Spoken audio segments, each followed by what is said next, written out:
Itinataguyod ng Toyota ang Lexus president para maging bagong CEO. Nag-aapoy ang industriya ng automotive dahil kaka-unveil pa lang ng Toyota sa groundbreaking na solid-state na baterya nito noong 2025. Nakatakdang baguhin ng pagbabago ng larong ito ang mga dekuryenteng sasakyan na nag-aalok ng mas mabilis na pag-charge, mas mahabang hanay at walang kaparis na kaligtasan. Ang mga kakompetensya ay nakikipagkarera na ngayon upang abutin ang nakamamanghang hakbang na ito. Samahan kami sa pag-break namin sa makabagong teknolohiya sa likod ng solid-state na baterya ng Toyota na maaring ganap na buuin ang hinaharap ng EV. Sumisid tayo. Ang diskarte ng Toyota sa merkado ng EV. Ang Toyota ay gumawa ng kakaiba at kalkuladong diskarte sa merkado ng electric vehicle EV. Habang gumawa sila ng mga wave kasama ang Prius, na naging mga pioneer sa hybrid space, ang kanilang paglalakbay sa ganap na mga electric car ay mas mabagal kaysa sa mga kakompetensya tulad ng Tesla at Hyundai. Sa halip na magmadali, ang Toyota ay nakatuon sa pagbuo ng makabagong teknolohiya, matiyagang naghihintay para sa mga solid-state na baterya nito na maging mature. Gayunpaman, ang Toyota ay hindi nakaupo ng walang ginagawa. May mga plano silang magpakilala ng iba pang makabagong teknolohiya ng baterya ng EV sa mga darating na taon. Sa 2026, inaasahan ng kumpanya na maglunsad ng high-performance na lithium-ion na baterya na idinisenyo upang makapaghatid ng kahangahangang 20% na pagtaas sa saklaw na nagpapahintulot sa mga sasakyan na maglakbay ng halos 500 milya sa isang singil. Higit pa riyan, susuportahan ng bateryang ito ang mabilis na pag-charge na pinuputol ang mga oras ng recharge sa 20 minuto lang. Ngunit hindi lang iyon. Sa pamamagitan ng 2027, plano ng Toyota na ipakilala ang kanilang pagpapasikat na baterya, isang lithium iron phosphate na baterya na nangangako na 40% na mas mura kaysa sa kasalukuyang modelo, ang BZ4X na may presyong 43,750s noong 2025. Ang affordability na ito ay naglalayong gawing mas naa-access ang mga dekuryenteng sasakyan sa mas malawak na madla. Sa pagtingin pa sa hinaharap, ang Toyota ay nagtakda ng mga ambisyosong layunin para sa 2030. Plano ng kumpanya na magbenta ng 5 milyong sasakyan sa buong mundo, kung saan 5 milyon sa mga ito ang ganap na dekuryente na nagkakahalaga ng 1/4 ng kanilang kabuuang benta. Bilang bahagi ng kanilang bagong diskarte sa pagbuo ng modelo, nilalayon ng Toyota na maglabas ng 10 bagong modelo ng dekuryenteng sasakyan na ipinoposisyon ang kanilang mga sarili bilang isang pangunahing hamon sa mga higante sa industriya tulad ng Tesla at BYD. Ngunit ang mga ambisyon ng Toyota ay hindi titigil doon. Ang Japanese na automaker, na naka-headquarter sa Aichi, ay tumaya ng malaki sa mga solid-state na baterya na inaasahang hihigit sa pagganap ng mga traditional na lithium-ion na baterya sa saklaw, bilis ng pag-charge at kaligtasan. Original na pinlano para sa isang paglulunsad noong 2025, ang Toyota ay gumawa na ng mga makabuluhang hakbang sa makabagong teknolohiyang ito na nagtatakda ng yugto para sa isang bagong panahon sa mga dekuryenteng sasakyan. Ngunit talagang makakamit ba ng Toyota ang technological na tagumpay na ito? Manatiling nakatutok dahil kung ano ang aming tuklasin ay maaring magbago lamang sa paraan ng pag-iisip mo tungkol sa mga sasakyan sa hinaharap. Bagong solid-state na teknolohiya. Sa loob ng maraming taon, ang diskarte ng Toyota sa mga dekuryenteng sasakyan, ang mga EV, ay tila maingat kahit na konserbatibo, na humantong sa marami na magtanong kung ang automotive giant ay nahuhuli sa karera ng EV. Gayunpaman, ang tunay na dahilan ng kanilang maingat na diskarte ay nagiging malinaw na ngayon. Ang Toyota ay hindi lamang naghahanap upang magdagdag ng isa pang EV sa merkado, nilalayon nilang ipakilala ang isang pagbabago sa laro. Ang Toyota ay nagpapahiwatig sa kanyang groundbreaking na solid-state na teknolohiya ng baterya sa loob ng ilang taon, ngunit noong Hunyo 2025, sa wakas ay nagsiwalat sila ng isang makabuluhang teknolohikal na tagumpay. Di nagtagal, inihayag ng kumpanya na pinabilis nito ang proseso ng pag-unlad, na nagpapahiwatig na ang pananaw nito para sa hinaharap ng mga EV ay mas malapit kaysa sa inaasahan. Para isulong ang ambisyong ito, nakipagsanib puwersa ang Toyota sa Idemitsu Kosan ng Japan noong Oktubre 2025 na nagtutulungan sa pagdidisenyo at paggawa ng mga solid-state na baterya para sa mga dekuryenteng sasakyan pagsapit ng 2027. Sa isang investment summit sa India, si Vikram Gulati, ang pinuno ng Toyota Kirloskar Motor, ay nagbahagi ng higit pang mga detalye tungkol sa makabagong teknolohiyang ito. Inihayag niya na plano ng Toyota na dalhin ang kanilang solid-state na mga dekuryenteng sasakyan na pinapagana ng baterya sa merkado sa loob ng susunod na ilang taon. Ayon kay Gulati, ang bateryang ito ay magbibigay daan sa mga EV na ma-charge sa loob lamang ng 10 minuto at mag-aalok ng kamanghamanghang hanay na 1,200 km o humigit kumulang 750 milya. Binigyang diin din niya ang kahangahangang tibay at habang buhay ng baterya na ginagawa itong isang magandang solution para sa hinaharap ng electric mobility. Ang hakbang na ito ay ganap na naaayon sa mga ambisyosong EV na layunin ng India dahil ang bansa ay naglalayo na ang mga dekuryenteng sasakyan ay makabuo ng 30% ng kabuuang benta ng sasakyan pagsapit ng 2030, isang napakalaking hakbang mula sa 2% na naitala noong 2020. Inaasahan ng Ministro ng Transportation sa kalsada ng India na aabot sa 10 million ang taunang benta ng EV sa pagtatapos ng dekada. Ang hindi natitinag na pangako ng Toyota sa solid-state na teknolohiya ng baterya ay makikita sa portfolio nito ng higit sa 1,000 patents sa larangang ito. Ipinagmamalaki na ng kanilang mga unang henerasyong solid-state na baterya ang hindi kapanipaniwalang hanay na 745 milya kahit na higit pa sa hanay ng Lucid Air. Ngunit para sa Toyota, ito ay simula pa lamang dahil nilalayon nilang maging isang nangingibabaw na pandaigdigang manlalaro sa EV market. Ang pangalawang generasyong teknolohiya ng solid-state na baterya ng Toyota ay isang napakalaking hakbang na nag-aalok ng kahangahangang hanay na 932 milya, halos 3 beses ang hanay ng karamihan sa mga dekuryenteng sasakyan, mga EV, sa merkado ngayon. Ngunit ang tagumpay na ito ay hindi lamang tungkol sa pagpapalawak ng saklaw. Ang Toyota ay gumawa din ng kapansin-pansing pag-unlad sa pagbabawas ng mga oras ng pagsingil. Gamit ang kanilang mga bagong solid-state na baterya, maaari kang mag-charge ng hanggang 80% sa loob lamang ng 10 minuto na inilalapit ang karanasan sa pag-refueling ng mga EV sa mabilis na pit stop na nakasanayan ng mga driver sa mga traditional na sasakyang panggasolina. Direktang tinatalakay ng inobasyong ito ang isang pangunahing issue na nagpapigil sa malawakang paggamit ng EV, pagkabalisa sa saklaw. Maraming mga potential na mamimili ang nag-aalala tungkol sa distansya na maaaring masakop ng kanilang sasakyan bago kailanganin ang recharge, ngunit ang mga bagong baterya ng Toyota ay nakatakdang mabawasan ang mga takot na iyon na ginagawang mas kaakit-akit ang mga dekuryenteng sasakyan sa karaniwang mamimili. Marahil ang pinaka-nakakagulat na aspeto ng pag-unlad na ito ay ang plano ng Toyota na isama ang kanilang mga solid-state na baterya hindi sa isang ganap na dekuryenteng sasakyan, ngunit sa isang hybrid na modelo na nakatakdang ilabas sa 2025. Ang desisyong ito ay sumasalamin sa maingat at pinag-isipang diskarte ng Toyota na palaging inuuna ang pagiging maaasahan. Sa pamamagitan ng pagsasama ng makabagong teknolohiyang ito sa mga hybrid muna, ang Toyota ay nagsasagawa ng isang maingat ngunit matalinong diskarte. Kung may anumang mga issue na lumitaw sa bagong teknolohiya ng baterya, ang panloob na combustion engine ng hybrid ay gumaganap bilang isang safety net na nagpapanatili ng kilalang reputation ng kumpanya para sa pagiging maaasahan. Ang hakbang na ito ay nagtatayo rin sa pamumuno ng Toyota sa hybrid market na nagsimula sa pagpapakilala ng Prius.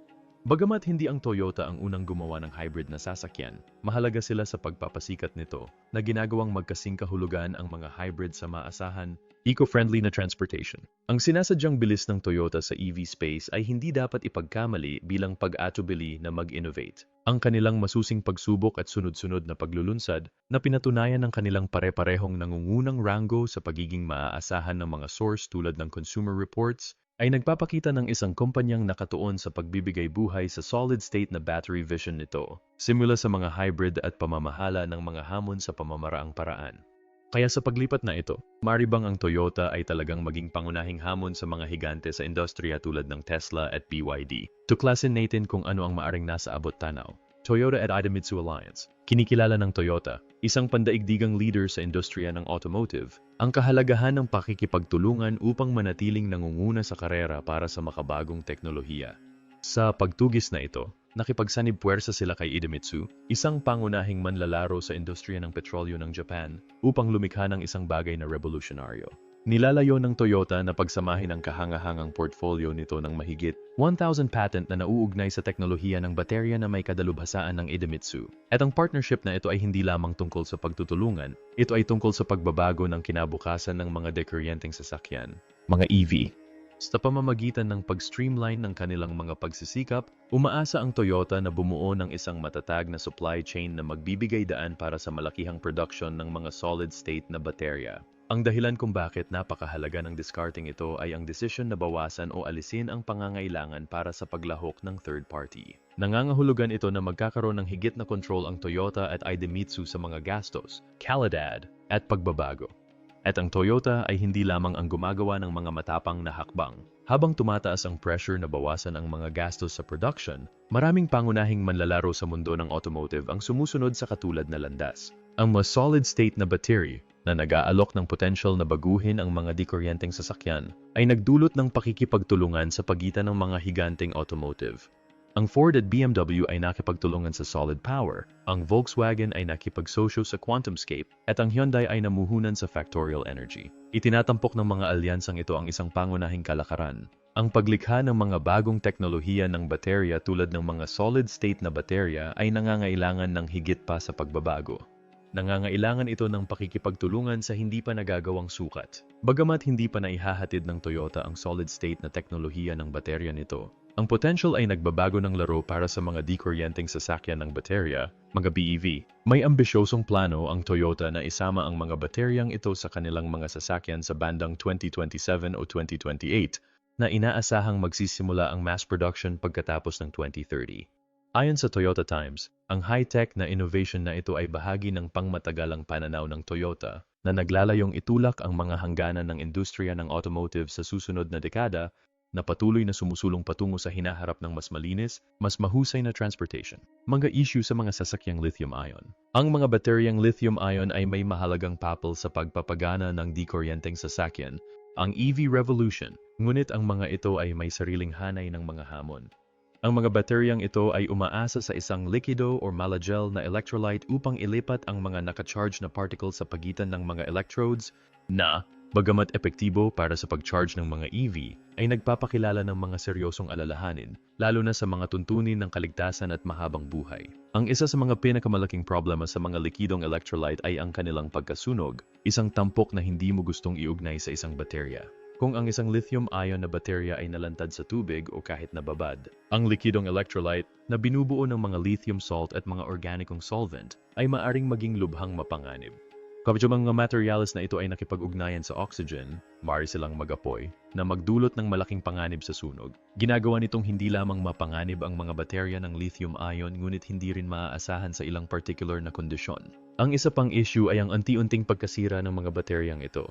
Habang nagcha-charge, lumilipat ang mga lithium-ion sa mga piwang sa pagitan ng mga atomo sa material na electrode na nagiging sanhi ng paglawak ng mga electrodes. Kapag ang baterya ay nag-discharge, ang mga electrodes ay lumiliit pabalik sa kanilang original na laki habang ang mga ion ay lumabas. Ang patuloy na siklo ng pagpapalawak at pag-urong ay humahantong sa mga maliliit na bitak na nabubuo sa material na electrode.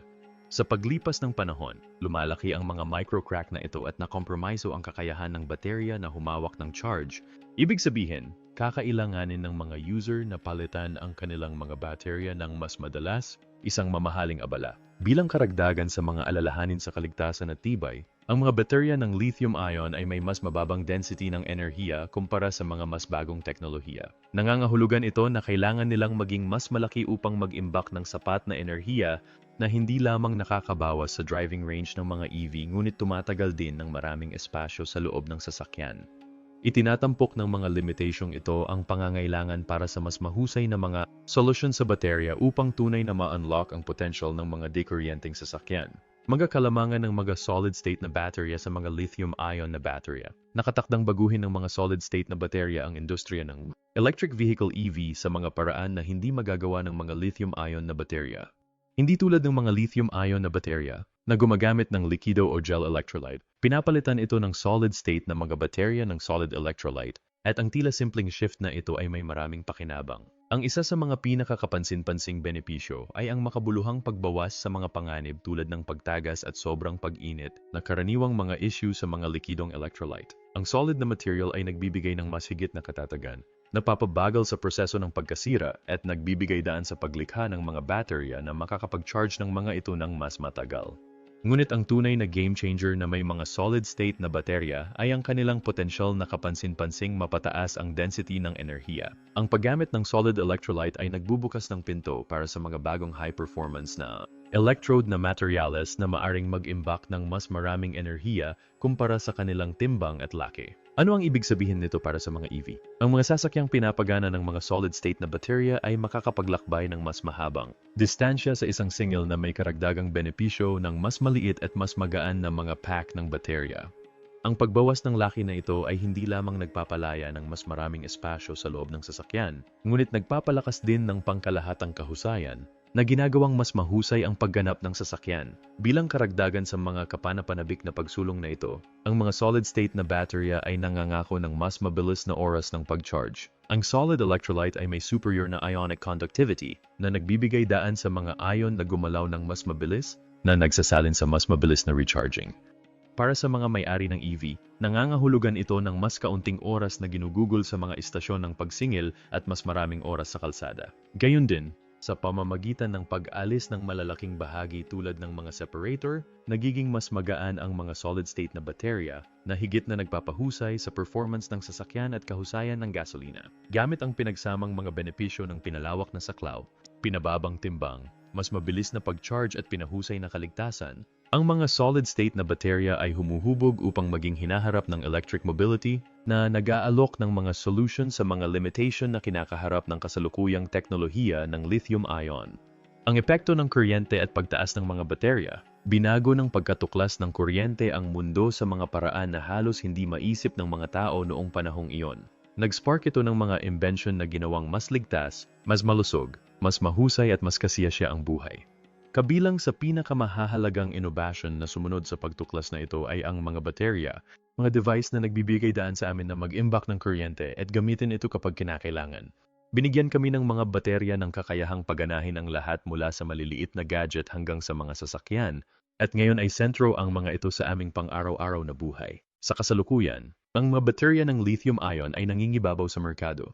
Pinapaandar nila ang mga smartphone, laptop, dekuryenteng sasakyan at higit pa. Ngunit ang hinaharap ay maaring kabilang sa isang bagay na mas mahusay, solid-state na mga baterya. Ang mga susunod na henerasyong pinagmumulan ng kuryente ay maaring mag-alok ng mas ligtas, mas mataas na kapasidad na pag-iimbak ng enerhiya na potential na nagtutulak sa atin patungo sa isang mas luntiyang hinaharap. At kahit na tumulong na labanan ang pinakamasamang epekto ng pagbabago ng klima, upang maunawaan ang potensyal na ito, sumisid tayo sa kasaysayan ng mga baterya, kamakailang mga pambihirang tagumpay at mga trend na nagsasaad na ang mga solid-state na baterya ay malapit ng pumalit mula sa mga lithium-ion upang malaman. Mga kamakailang tagumpay at pagsulong sa teknolohiya. Sa nakalipas na 200 taon, ang mga siyentipiko ay walang pagod na nagtrabaho upang mapabuti ang mga baterya sa pamamagitan ng pag-eksperimento sa iba't ibang mga materyales. Gayunpaman, ang pangunahing istruktura ay nanatiling pareho mula noong naimbento ang unang baterya noong 1799. Ang mga traditional na baterya ay binubuo ng isang anode, ang negatibong terminal, isang katod, ang positibong terminal at isang electrolyte na karaniwang nasa likido o gel na anyo na nagpapahintulot sa mga ion na lumipat sa pagitan ng dalawang terminal. Ang mga solid-state na baterya ay humiwalay sa traditional na modelong ito sa pamamagitan ng paggamit ng solid electrolyte sa halip na isang likido. Ang tila simpleng pagbabagong ito ay nagdudulot ng malalaking benepisyo. Ang mga solid-state na baterya ay mas magaan, mas ligtas at mas mahusay, na may mas mataas na density ng enerhiya kaysa sa mga baterya ng lithium-ion. Gayunpaman, natigil sila sa baterya ng kategorya sa hinaharap sa loob ng mga dekada dahil sa mataas na gastos sa produksyon, mga kahirapan sa pagmamanupaktura at ang panganib ng short-circuiting. Ngunit pagkatapos ng mga taon ng pagsasaliksik, tila ang mga solid-state na baterya ay handa na sa wakas upang matupad ang kanilang pangako. Malapit na nilang pagganahin ang lahat mula sa maliliit na gadget hanggang sa malalaking gusali na nagbabago sa paraan ng pag-iimbak at paggamit ng enerhiya. Ang ilang maliliit na solid-state na baterya ay ginagamit na ngayon na nagpapagana ng mga item tulad ng mga orasan, relo at mga medical na implant. Ngunit isang malaking tagumpay ang nagtutulak sa teknolohiyang ito sa mga bagong taas. Noong Hunyo, inihayag ng kumpanya ng electronics na TDK ang isang na-upgrade na version ng solid-state na baterya ng Seracharge nito. Ipinagmamalaki ng bagong bateryang ito ang density ng enerhiya na 1,000 watt-hours kada litro. Iyan ay 100 beses na mas malaki kaysa sa hinalinhan nito. Itinatago ng TDK ang eksaktong teknolohiya sa likod ng bateryang ito, ngunit ibinunyag nila na may kasama itong lithium alloy anode at isang solidong electrolyte na nakabatay sa oxide na ginagawa itong hindi kapani-paniwalang ligtas. Ang pagpapahusay na ito ay nangangahulugan na ang bagong Seracharge na baterya ay maaring magkaroon ng higit na lakas na humahantong sa mga device na mas matagal o kahit na mas maliit, mas mahusay. While rin itong maging isang rechargeable na alternatibo sa mga karaniwang coin cell na baterya ng relo na single-use ngunit nag-aalok ng mataas na density ng enerhiya. Nabanggit ni Hiroshi Sato, isang executive ng TDK, na ang pagpapalit ng mga single-use na baterya na ito ng mga rechargeable ay maaring makabuluhang bawasan ang epekto sa kapaligiran na nag-aambag sa isang mas napapanatiling hinaharap. Inaakala ng TDK ang kanyang groundbreaking na Seracharge na baterya na gumagawa ng una nitong malaking epekto sa maliliit na device tulad ng wireless headphones, hearing aid at smartwatches. Gayunpaman, ang potential ay hindi titigil doon. Kung malalampasan ng kumpanya ang ilang pangunahing hamon sa pagmamanupaktura, ang makabagong bateryang ito ay maaring palakihin sa kalaunan para magamit sa mas malalaking device tulad ng mga smartphone at mas makapangyarihang teknolohiya. Ngunit may malaking hadlang na dapat lampasan bago mangyari iyon.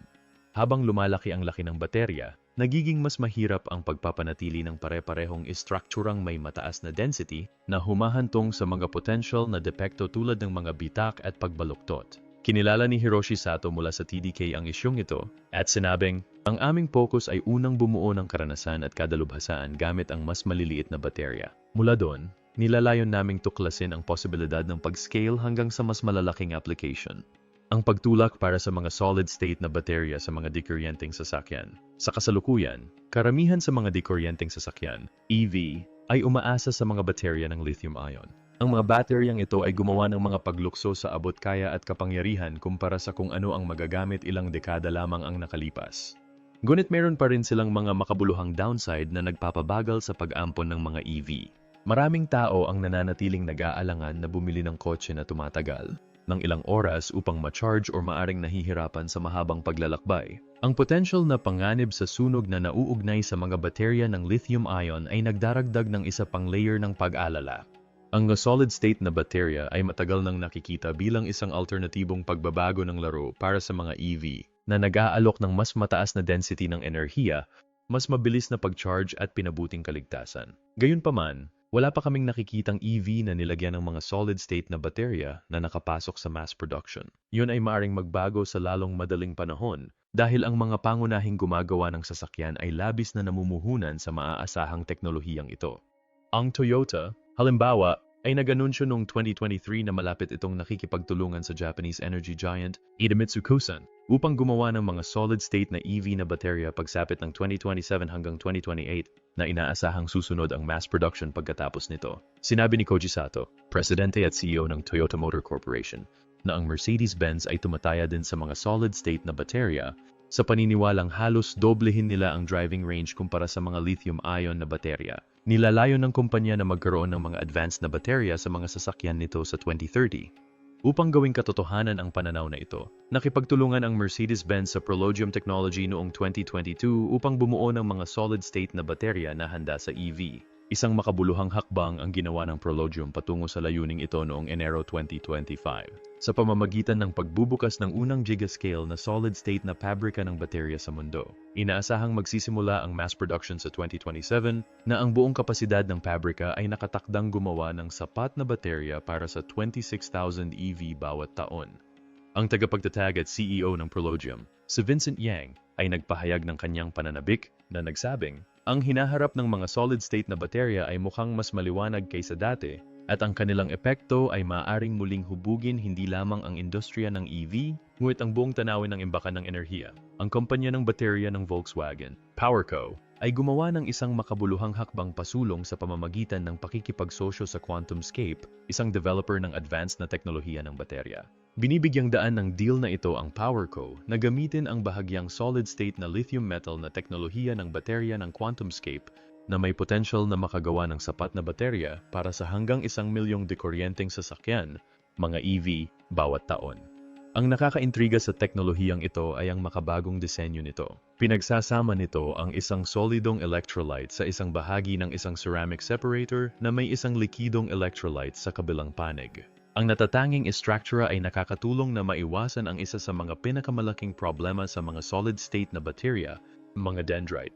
Mga dendrite ay malilit at matinik na struktura na maaring mabuo sa loob ng mga baterya at maging sanhi ng mga short circuit na ginagawa itong hindi ligtas. Sa pamamagitan ng pagpigil sa pagbuo ng dendrite, ang teknolohiyang ito ay hindi lamang nagpapataas ng kaligtasan ngunit nagpapalakas din ng pagganap na posibleng mapalawak ang saklaw ng pagmamaneho ng isang EV mula 350 milya hanggang sa isang kahangahangang 500 milya. Si Frank Blum, CEO ng PowerCo, ay nagpahayag ng pananabik ng kumpanya tungkol sa partnership na ito na nagsasabi. Ngunit hindi lang ang mga EV ang nakikinabang sa solid-state na pagsulong ng baterya. Ang mga nababagong mapagkukunan ng enerhiya tulad ng solar at wind power ay sagana at eco-friendly, ngunit hindi rin mahuhulaan ang mga ito. May mga araw na hindi gaanong sumisikat ang araw o hindi masyadong malakas ang ihip ng hangin. Upang pamahalaan ang pagkakaiba-iba na ito, ang mga power plant ay nag-iimbak ng dagdag na solar o wind energy sa mga sistema ng pag-iimbak ng enerhiya ng baterya na pinakamainam para magamit kapag hindi available ang mga renewable source. Sa kasalukuyan, ang mga lithium-ion na baterya ang dapat na pagpipilian para sa mga storage system na ito, ngunit ang mga solid-state na baterya ay maaring patunayan na isang mas mahusay na option. Bakit? Ang mga solid-state na baterya ay nag-alok ng higit na kaligtasan, mas tumatagal, at maaring mag-imbak ng mas maraming enerhiya sa parehong dami ng espasyo. Gayunpaman, isang hamon ang pag-scale ng teknolohiyang ito para sa grid storage. Mataas pa rin ang mga gastos at komplikado ang paggawa ng mga malalaking bateryang ito. Ang Dragonfly Energy ay isa pang kumpanyang nagtatrabaho sa paglutas ng mga isyong ito. Noong 2023, nag-patent si Dragonfly ng bagong pamamaraan sa pagmamanupaktura na idinisenyo para pasimplihin ang production ng mga solid-state na baterya, lalo na para sa grid-scale storage. Ang prosesong ito ay nag-alis ng pangangailangan para sa malalaki at mamahaling drying room na karaniwang kinakailangan sa panahon ng production ng baterya. Sa pamamagitan ng pag-streamline ng proseso, inaangkin ng Dragonfly na maaari itong palakihin ang pagmamanupaktura ng mas madali, bawasan ang espasyo na kailangan para sa production, at baba ng pangkalahatang gastos na ginagawang mas madaling ma-access ang mga advanced na bateryang ito. Ang innovation ng Dragonfly ay isang malaking hakbang patungo sa paggawa ng mga solid-state na baterya bilang isang practical na option hindi lamang para sa mga EV, kundi para din sa mga malalaking sistema ng pag-iimbak ng enerhiya.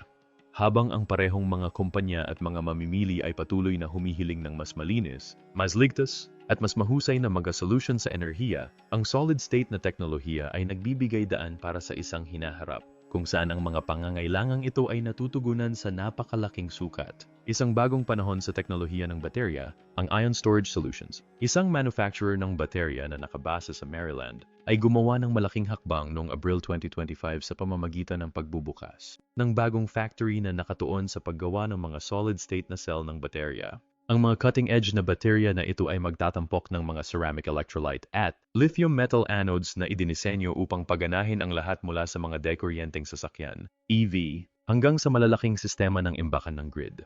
Sa matipang na target na nakikita, nilalayo ng kumpanya na maabot ang kapasidad ng production na 0.5 gigawatt na oras, GWH, sa 2028. Binigyang diin ni CEO Ricky Hanna ang kahalagahan ng pagsulong na ito, na nagsasabi, mula sa simula, ang aming mission ay bumuo ng solid-state na baterya na nagpapahusay sa kapangyarihan, pagiging maasahan, at kaligtasan habang nananatiling scalable para sa mass production. Ang bagong pasilidad na ito ay isang mahalagang hakbang sa paggawa ng pananaw na iyon sa katotohanan.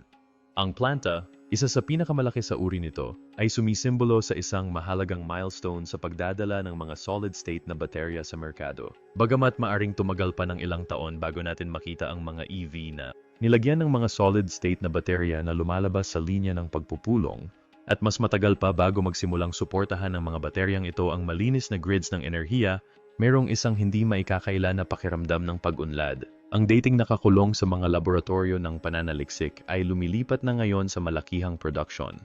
Ito ay nagmamarka ng simula ng isang bagong panahon sa teknolohiya ng baterya. Gayunpaman, mahalagang tandaan na ang unang alon ng mga solid-state na baterya sa merkado ay malamang na maging isang stepping stone. Tulad ng mga nakaraang teknolohiya ng baterya, ang mga unang version ay maaring hindi kumakatawan sa tuktok ng kung ano ang posible. Sa katunayan, ang 2025 ay nakakita na ng malalaking tagumpay. Noong Enero, ang mga mananaliksik ng Harvard ay naglabas ng bagong solid-state na baterya na may silicon isang node na maaring mag-charge sa loob lamang ng 10 minuto. Sa isa pang kamakailang pag-unlad, ipinakilala ng mga mananaliksik ng Denmark ang isang lithium-free solid-state na baterya na ginawa mula sa mga karaniwang mineral na matatagpuan sa mga bato. Gaya ng sinabi ni Mohamed Koshkalam, isang mananaliksik mula sa Technical University of Denmark, ipinakita namin na posibleng makahanap ng solid-state na electrolyte na material na mura, mahusay, eco-friendly, at scalable. At higit pa nito ang pagganap sa mga alternatibong nakabatay sa lithium. Kaya't kung magpapatuloy ang pagbabago sa bilis na ito, patungo tayo sa hinaharap kung saan mapapabuti ng mga solid-state na baterya ang haba ng buhay ng ating mga tech na device, magpapalawak ng hanay ng pagmamaneho ng ating mga EV, at lumikha ng mas malinis, mas matatag na mga electric grid. Gayunpaman, ang mga ito ay walang mga hamon. Ngunit ano kaya ang mga nagbabantang-banta na ito? Ang solid-state ba ay isang tunay na posibilidad? Ang mga solid-state na baterya ay madalas na kinikilala bilang ang susunod na malaking bagay para sa mga dikuryenteng sasakyan, mga EV, salamat sa kanilang kakayahang mag-charge ng mas mabilis, mas matagal, at nag-aalok ng higit na kaligtasan kumpara sa kasalukuyang mga baterya ng lithium-ion. Gayunpaman, ang daan patungo sa kanilang malawakang pag-aampon ay mahirap. Ang isa sa mga pinakamahalagang hadlang ay ang gastos. Singin, ang paggawa ng mga solid-state na baterya ay mas mahal kaysa sa paggawa ng mga lithium-ion. Ito ay isang malaking hadlang sa pagpapalaki ng teknolohiya para sa pang-araw-araw na paggamit. Ang isa pang pangunahing issue ay ang paghahanap ng tamang solidong electrolyte na materyales na maaring gawin sa malaking sukat. Ang pagbuo ng isang solidong electrolyte na maaring maghatid ng mataas na pagganap at maging mass-produce ay napatunayang isang mahirap na hamon na nangangailangan ng mas maraming pamumuhunan sa pananaliksik at pag-unlad. Bukod pa rito, ang mga solid-state na baterya ay may posibilidad na maging sensitibo sa mga pagbabago sa temperatura na maring makaapekto sa kanilang pangkalahatang pagganap. Ang tibay ay isa ring patuloy na alalahanin dahil ang mga inhinyero ay naghahanap pa rin ng mga paraan upang patagalin ang mga bateryang ito habang pinapanatili ang pagiging epektibo ng mga ito. Sa kabila ng mga hadlang na ito, may magandang pag-unlad. Noong Agosto 2025, inihayag ng Toyota ang isang pambihirang tagumpay sa pagpapahaba ng habang buhay ng mga solid-state na baterya na kanilang pinagtatrabahuhan. Kung mapapalaki ng Toyota ang production, maaari nitong mapabilis ang commercialization ng revolutionaryong teknolohiyang ito na posibleng dalhin ito sa merkado ng mas maaga kaysa sa inaasahan. Kahit na maraming kumpanya ang nakikipagkarera upang bumuo ng mga solid-state na baterya, ang anunsyo ng Toyota ay muling nagpasigla. Ipinahiwatig ng kumpanya na ang mga kotseng pinapagana ng mga bateryang ito ay maaring maging isang katotohanan ng mas maaga kaysa sa inaasahan. Bagamat maaring tumagal pa ng ilang taon bago makabili ang mga consumer ng mga EV na nilagyan ng mga solid-state na baterya, ang Toyota ay gumagawa na ng mga wave gamit ang mga susunod na generasyong lithium-ion na baterya nito. Nakatakdang i-release sa 2026, ang mga advanced na battery pack na ito ay inaasahang magbabago ng husto sa EV market na nag-aalok ng hanggang 621 million ang saklaw sa isang single na nagdodoble sa kung ano ang maaring makamit ng karamihan sa mga kasalukuyang EV. Isa pang kahalagahan ng mga solid-state na baterya. Ang mga bagong bateryang ito ay nakatakdang baguhin ang merkado ng electric vehicle EV hindi lamang dahil sa kanilang advanced na teknolohiya, kundi dahil din sa kanilang pagiging epektibo sa gastos. Ang mga gastos sa pagmamanupaktura ay inaasahang mababawasan ng 20% na ginagawang mas abot kaya ang paggawa ng mga bateryang ito. Ang mas kapana-panabik ay ang kanilang kakayahang mag-charge ng mabilis, tumalon mula 10% hanggang 18% sa loob lamang ng 20 minuto. Ang mga pagsulong na ito ay darating sa anyo ng isang bagong uri ng baterya na kilala bilang bipolar lithium iron phosphate na baterya na magiging available sa iba't ibang version, kabilang ang isang modelong may mataas na pagganap na nangangako ng higit na kahusayan. Gayunpaman, ang Toyota ay hindi lamang ang tagagawa ng kotse na nagtutulak ng sobre sa industriya ng baterya. Ang ibang mga kumpanya ay nakikipagkarera upang dalhin ang mga solid-state na baterya sa merkado sa lalong madaling panahon. Halimbawa, ang Honda ay gumagawa din ng mga hakbang sa lugar na ito.